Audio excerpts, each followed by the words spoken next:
so kano kachika toyagala okutuuka webale butanneerabira sisobola webale kusigala ng'okyanjagala mu ngeri emu oba endala.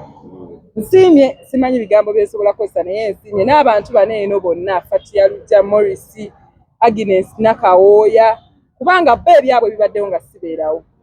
Oba osanga mbadde nina ensonga zange nga mutima ngamba tebali nnyo okubeera nga ntuuka okubeerako ne kyenkola. Naye kino kye mukoze kindaze nti mulina omutima munene nnyo.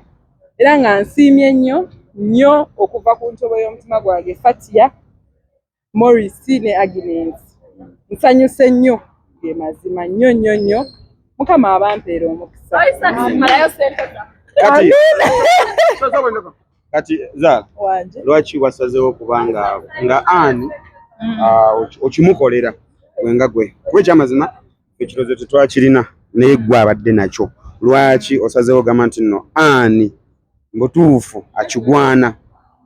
Akakati olaba Morris mu nsi muno tutambula tukola ne tuva mu families zaffe ne tujja ne twaleka okuyiriba ne Kampala naye waliwo abantu bosinkana mu bukulu n'akubeererawo n'okusinga muganda wo oba omuntu gw'olinako oluganda naye ng'omusanze bukulu tomumanyi nnyo omusanze busanzi ne buli kimu kuba kati olaba ani ono nga nawe kiba kiki nze nzijukira n'olunaku olumu kugamba nali siina wadde nampa ekintu kye nali sisuubira okitegeera nga tafuddeeyo oba ataddemu mmeka tafuddeeyo oba agenda kuyita muki tafuddeeyo nti oba ki kati okwerabira omuntu era akoledde ekirungi mu nsi ate sinewoba okozeeyo katini bwe kati naye n'omulaga nti sikwerabiranga mu bulamu bwange olina kye wanteekako kiba kirungi nnyo mu nsi muno okusinga okumukonjera ebintu ng'ate weerabidde ebirungi byakola ki byeyakolya kiba kirungi okujjukira omuntu kyaba akoledde ekirungi naye kaba katini katya mu nsi muno tekisinga otuwangaaza.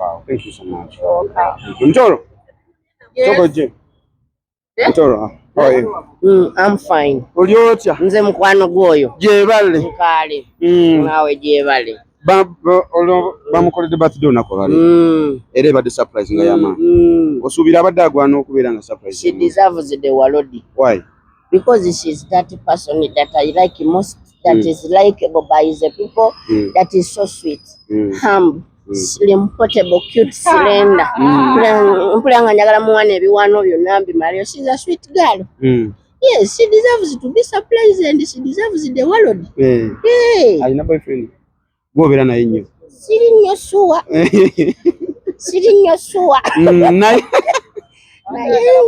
Naye tondokesa naye ng'era omukazi omulungi bw'ati tabulako okitegeera tabulako ebbanga lyokoze naye wano omuzu like birungi ki byoyinza okumwogerako nga ani? She has a good heart. Kalina omutima omulungi lwakuba kale tekaagala nnyo okugulaga abantu kagulaga bamu n'abamu naye nga kawala kalungi. She has that heart. She cares. She cares.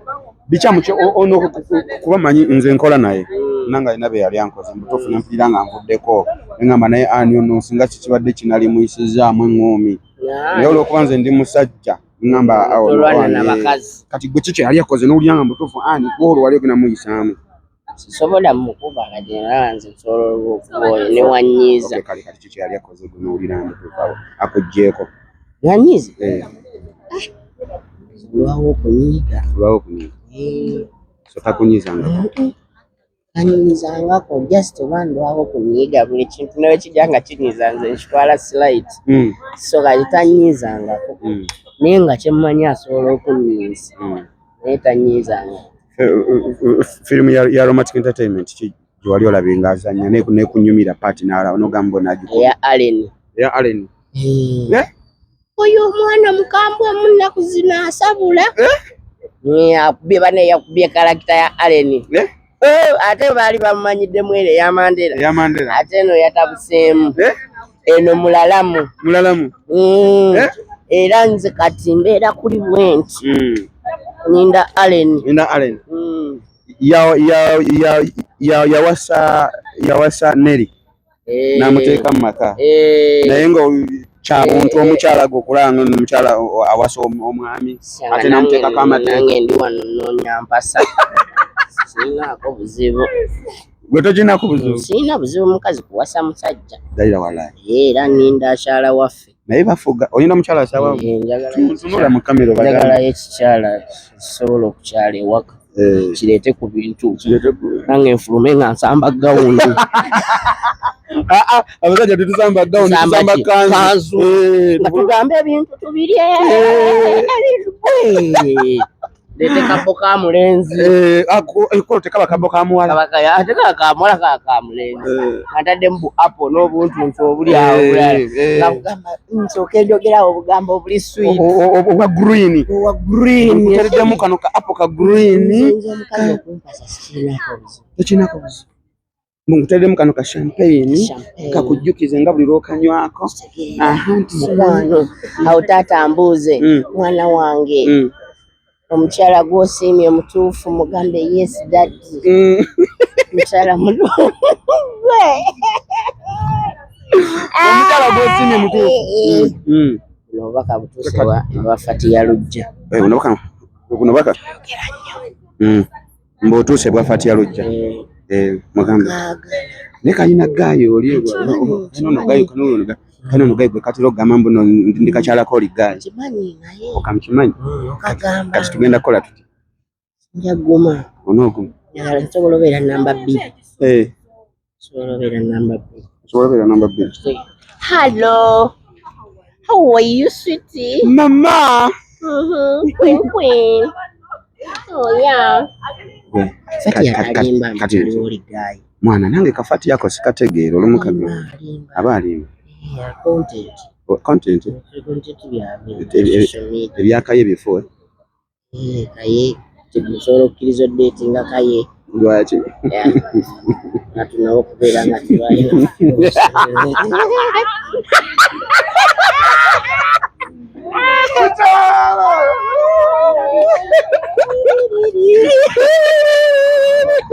ekyoba omanyi kanako obubaka butuuse gwe tofaayo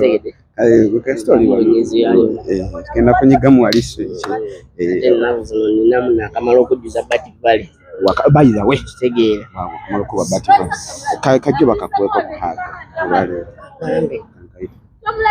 patya sokoje katono Mutolo yayagala kubuuza. Mugambe kyeggamba. Mugambe kyeggamba. Tatya kufa. Agambye ki? Agambye. Sokera otusembedde. Sokera otusembedde.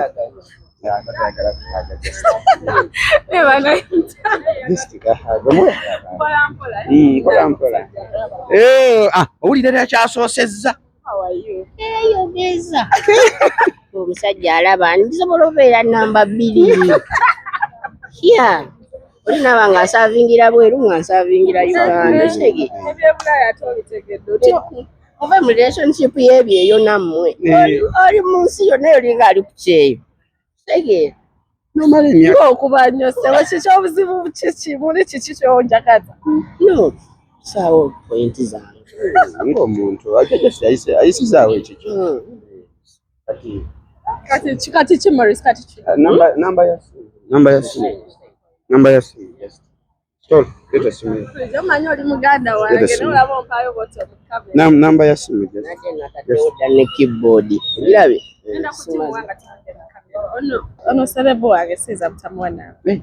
Mashallah, mpa ssente gwana gwe nze tadde. Kamera abasobola okutuuka ali n'akyusa kala bwe. Sisabola. Actually, by the way, I really like you so much.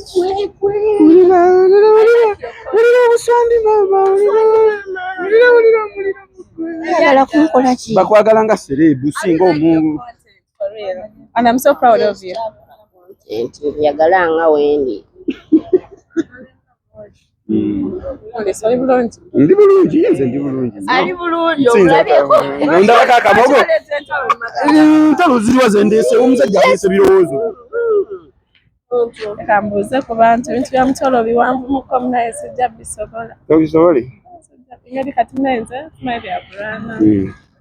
ogenda kulwana nani Wala omusajja golaba ng'aliko enkaayana kati Mutoro ye like enkaayana alina nnyingi. Mutoro talina nkaayana oli yali amusumbuwa baagira nze bwe nala kati bwe nadda mu ntalo za Mutoro niyinza okukoggattene nze no microphone ebyo bigambo omanyi kye bitegeeza tayagala kulwana ntalo bebe nkusuubiza okussaako bakanyama bana babiri wano walayi musiime bulungi teri akusongamu nze nkukubidde paasi nze kubidde paasi kati omanyi kyolinga otajja kulumba nebesijja kuzinga otajja Ninga, thank you so much. Njagala, thank you so much for watching this channel. My name is Morris Jordan's Kawesa, Oliko Morris Jordan's K Media, Aromatic Entertainment, Katase. Thank you so much. #1 in worldwide. Thank you so much. Mutolo no tumwagala nyo lwansonga ati no most of the time ajana supporting ku events zaffe movies zaffe ajana ziraba so bambi ali mu family naye ali mu family nzija bega takubaizeni manyo kuzanya awo manyi kuzanya by the way mzanyi mulungi so ojja kujogera ne mukama waffe tujja why not Kale, thank you so much guys, I love you. Okay, thank you so much guys for watching this channel. My name is Morris Jordan's Kawesa, straight out Aromatic Entertainment. Kakati right about now ndino mukyalo ono akola ne Anne Kirabo. There's a program mujiraba pako. Kakati nakola lero tuze ne surprising Anne. Yeah. Kati gwenga akola ne Anne for a long time. Laba kino abadde kisana. Abadde kisana even more. She deserves a lot. She's a very good person. Wow. Though I know that person ajateekako eringa enkambwe. Yeah. So abamulabire wala muyinza, you might perceive her in a different picture, but when you're close to her like I am, you get to know that she's deeply a humble and good person. So I love her so much. I tell her a lot. She knows that. Banga lyemaze ng'okola naye bizibu like bucyankalano kwanza yanyizaako. Nze yanyizaako njagala omuyisaamu empi. Ne kati ngalo kubanga omanyi abasajja tuyinza kuba omukazi. Nyine tukikiringa kakati gwe kikyali akukoze n'akunyiza ng'olaba akunyizeza mbutuufu gamba nekyani kino. Angabi. Tewali because me, I'm a good person at communicating. So ekintu ekiba kinyiza, I easily come to her and be like, kino sikyagadde, and she listens. See omuntu ali awajja okuteekawo olukongo. So that we work through things because of course abantu babeera mufuna mukobo bumps, but you talk through it. So the word your former Miss Miss Beach Beauty. Miss Beach Beauty. Okay, kati ba Miss Beach Beauty oba kale ba Miss Tourism oba ba Miss Uganda oba ba Miss oba ba Miss University. Most of the time by joining a new movie industry. Do you have any idea about joining movie industry or just one really contacted? I had that idea of joining the art industry in general because if someone followed me during my journey with Uganda talent night, to be any talent to showcase our talents, I acted and I came out as the best. I think that is how they saw me and got to put me on TV. So there's hope for me I have passion for acting from since way back. Okay. So, like, if you get a chance of joining any movie industry, any company, of course, the doors open for you. Yes, if anyone hits me up and the deal is good, I'm willing to. Yeah, I know. But you know, movie industry in Uganda, like so far we've started getting some money. But kati today okay mabega wali singa ebyedda omanyi talent is a passion. Whether you're getting something or not, of course you go and do, so kati kubwe wenga gwe singa oli ejjana kugamba nti no tugenda kuzanyisa tukode role tugenda kuzanya naye akasente sikanji kisinzira role kijje mugenda okumpa webanga tegenda kummenya nnyo I can do it as a passion because I'm passionate about it naye webanga ogenda ku exploiting me, you're going to use me bingi nnyo ngenda kubeera ku set okumala olunaku lulamba nga nawe tombaliride. I have expenses, I know you, I have to do hair, I have to do makeup, I have to dress up, I always want to look nice, so mazima genye ntutula ku meza ne tuteesa ne nkugamba nga siita. Yeah. Okay, yeah, but of course it's your movie industry techichalo because getting some common just mbadde mpise yo wisi. Just mbadde mpise yo wisi kati another question chimanjagala kubuuzaako. Aromatic Entertainment. Yeah. Would you mind? Yeah. Have you ever watched any movie about Aromatic Entertainment? Yes, tuzina makula nyingi. Yeah, I think I watched Max. Okay. Yeah. Kati twogere ku chali wenyini gwokola naye. Movie kije yali azanye n'owulira nga mbutuufu niyo movie mbutuufu akikubye. Climax, where she acted as Mandela, right? Yeah. That's my favorite role. Character ya Mandela, Jango Mubanda naye.